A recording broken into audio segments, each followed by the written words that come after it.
ang silid ng kakaibang anino.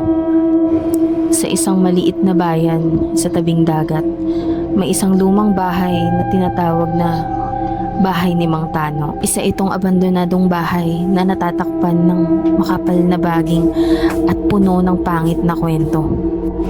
Sinasabi ng mga matatanda na may isang silid sa bahay na hindi dapat pasukin ng kahit sino. Isang araw, nagdesisyon ng magkaibigang sina Clara at Pedro na subukan ng kanilang tapang. Dumating sila sa bahay ng hating gabi, dala ang isang flashlight at ang kanilang malalakas na puso. Nakakatawa at punong-puno ng biro. Pumasok sila sa bahay na tila nag-aantay ng kanilang pagdating. Habang nag-iikot sa bahay, nakarating sila sa sinasabing silid. Ang pinto ay napakabigat at puno ng alikabok. Ngunit sa kabila ng kanilang pangamba, tinulak nila ito.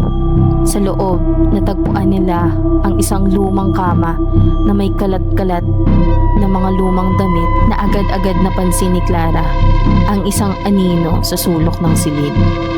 Ito ay tila isang maliit na bata na naglalaro na hindi nila maipaliwanag. Nagpapanik, naghahanap sila ng anumang pwedeng gamit upang makalabas ng silid. Ang anino ay tila mas malinaw sa bawat paggalaw nila. Ang anino ay tila lumalapit. Habang binuksan nila ang pinto, bigla itong bumangon at sumigaw, "Huwag!"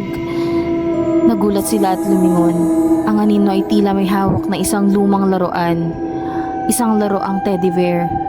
Ang mukha nito ay puno ng kalungkutan. Dahil sa takot, tumakbo sila palabas ng bahay. Hindi na nagdalawang isip. Nang bumalik sila sa bayan, narinig nila ang kwento mula sa isang matandang babae na ang anak niya ay nawala sa parehong silid. Maraming taon na ang nakalipas. Ang bata ay naiwan doon sa pag-aakalang siya ay makakauwi. Ngunit hindi na muling nakita. Mula noon, hindi na bumalik sina Clara at Pedro sa bahay na iyon. At sa tuwing madilim ang gabi, madalas nilang naririnig ang malungkot na boses na parang nagsasabi, "Huwag kalimutan ang aking pangalan."